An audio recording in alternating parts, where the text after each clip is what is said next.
It's amazing what you can learn when you put events and people on a timeline. Which came first, the chicken or the egg? If you believe in creation by God, as stated in the Bible, you already know the answer. The chicken was created first with the capacity to mate and make eggs. Which came first? Or the original autographs only doctrine, or the King James only doctrine, or its formal name, providential preservation? The answer is in the timeline. Hi, I'm David Daniels for Chick Vocations. The Westminster Confession of Faith was written 371 years ago in 1646. It has been the standard statement of doctrine of the Church of England and became the basis of other statements of faith, including the London Baptist Confession of 1689. It wasn't a new doctrine even then. It was a very ancient and Bible-believing doctrine. They just wrote it down for all to see in 1646. Take a look at it for yourself online. It's just filled with scriptures to back up each point. Chapter 1 is called Of the Holy Scripture. Let me summarize and cut it down a lot. Part 1 says that nature shows God's goodness, wisdom, and power, but it's not sufficient to know God and His will regarding salvation. So, first, God spoke to the church.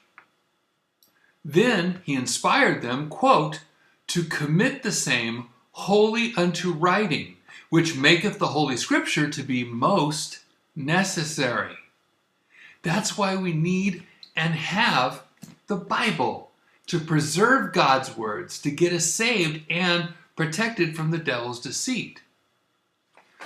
Part 2 lists only the 66 books of our present Bible as the Scriptures. Part 3 is about the Apocrypha. It's so short, you've got to hear it. The books commonly called Apocrypha, not being of divine inspiration, are no part of the canon of Scripture and therefore of no authority in the Church of God, nor to be any otherwise approved or made use of than any other human writings. That is very well said in 1646. Let me jump to part 8. Again, I'll radically shorten it. Quote, the Old Testament in Hebrew and the New Testament in Greek, being immediately, as they were writing it, inspired by God and by His singular care and providence, kept pure in all ages, are therefore authentical, so as the church is finally to appeal unto them. This means God provided providence for the church by keeping His words pure, preservation. That's not natural. God supernaturally preserved His words. Here, look. Gleason Archer, right here. A Survey of Old Testament Introduction, revised and expanded, page 25. It would take nothing short of a miracle to ensure the inerrancy of a copy of an original manuscript. Exactly. We have a supernatural, miraculous Bible. Anything short of that is just a book. It goes on. But because these original tongues are not known to all the people of God, therefore they are to be translated into the vulgar, common language of every nation unto which they come, that they, through patience and comfort of the Scriptures, may have hope. Note that those translations are called Scripture. And as you can see for yourself, it's all backed up by scripture verses. This was written when? In 1646, 371 years ago, summarizing what scriptures and Bible believers had believed for centuries. But in the 1800s, everything changed. In 1810, a Catholic priest, Johann Leonhard Hug, put out a little 28-page book in Latin only, declaring that Codex VaticANUS was actually from the 300s AD. It's called De Antiquitate Codicis Vaticani Commentatio, study concerning the antiquity of the Codex VaticANUS. Scholars bought it hook, line, and sinker. Suddenly, paleographers and text critics wanted to see the Vaticanus, but the Vatican kept it under lock and key under the protection of the Jesuit Cardinal Angelo Mai. Vaticanus, a document that magically showed up in the Vatican Library in 1475, was now sought after by Protestants to replace their preserved Bible. But it was only one book. Text scholars knew there was nothing to compare it to. They needed another text before they could justify changing the Bible. Then, poof! In 1843, Constantine Tischendorf, after speaking with Pope Leo XIII and Jesuit Cardinal Mai, started raising funds.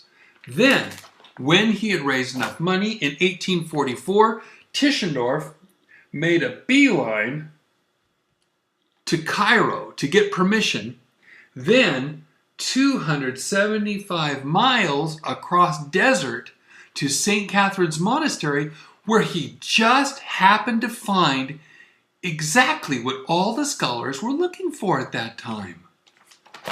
A second, supposedly ancient Greek Bible. Imagine that.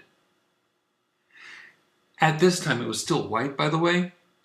He stole 43 sheets and returned to Saxony. This became the Codex Friderico Augustinus. I'll tell more about that in a video on Tischendorf. This is an example of what's in the CFA. I will go over this more in that video. There's so much to tell you. Oh, I'm so excited.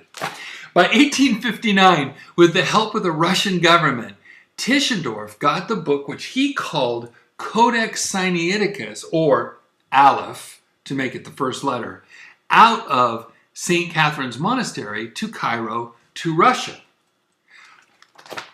By now, the remaining pages are now darkened.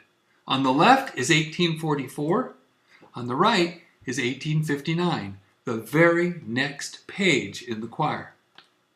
Then he published typeset facsimiles starting in 1862. After 2 unsuccessful visits to the Vatican, finally the Pope gave Tischendorf the privilege of checking over the Codex VaticANUS, which he published in 1867. See all those things? Those are all the abbreviations of the great accolades that Tischendorf got. Now, there were 2 codices. 1, 2, for the paleographers to fight over.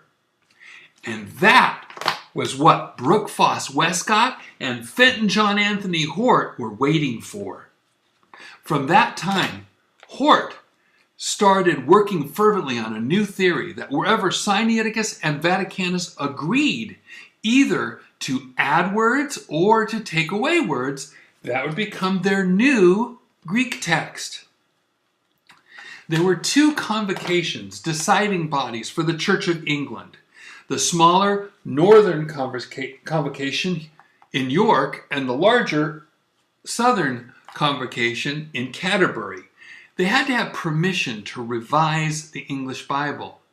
The Northern Convocation said no. But on February 10th, 1870, the Southern Convocation said yes.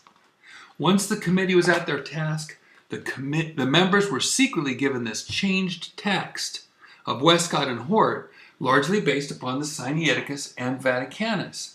They made their revised version based on that radically changed text, not on the preserved text of the Bible. And that brings us to 1881.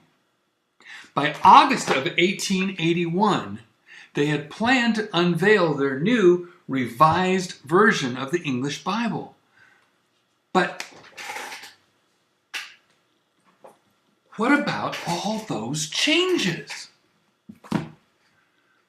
Remember, their confession of faith said that God providentially preserved the words of their English Bible. But now they were going to take away words, phrases, and whole verses and change words. And they based this on a newly discovered text from a desert monastery and another text hidden under lock and key by the Vatican. It was not based on the Bibles handed down by faithful, persecuted believers. For 235 years, the Westminster Confession of Faith had stood. But before August of 1881, they needed a change of doctrine before the English Revised Version hit the bookstores. Get this, just 4 months before that, in April of 1881, two Princeton professors went to work to change the Westminster Confession regarding preservation. These two, principal of Princeton Seminary, Archibald Alexander Hodge, and professor of theology, Benjamin Breckinridge Warfield. Say that 3 times real fast. They modified the doctrine of inspiration and preservation. Listen to this. We do not assert that the common text, but only that the original autographic text was, past tense, inspired. Instead of openly rejecting the statement of faith, they changed the statement of faith. So when, 4 months later, Westcott and Hort's gutted New Testament hit the shelves, they could feel theologically justified in rejecting the King James Bible. Now, in churches all over the world, people think that OAO, original autographs only, is the original doctrine. Once again, providential preservation, 371 years old. Original autographs only, just 136 years old. It's a doctrine no older than the English Revised Version itself. It's no coincidence, it's perfect timing. Original autographs only was a doctrine made up to support Westcott, Hort, Tischendorf, and Tregelles, and the brand new Bible based on the Sinaiticus and the VaticANUS. That's where the modern doctrine came from. That's where the modern Bibles came from. We base our faith on a promise by God. They base their faith on a doubt. We trust God's ability to keep His promises. They doubt God and trust text critic men to tell them which texts they can believe or not. It's called the Christian faith, not the Christian doubt. We are willing to place 100% faith in God's book. They're unwilling to place 100% faith in anything. Chicken or the egg? Providential preservation or original autographs only? Which came first? Well, for Bible believers, the chicken came first. And historically, providential preservation and King James only came first. Original autographs only isn't a statement of faith at all. It's a statement of doubt. Take your pick. Trust God and get his book, or trust your professors and get basically nothing but doubt. God bless you and have a wonderful day.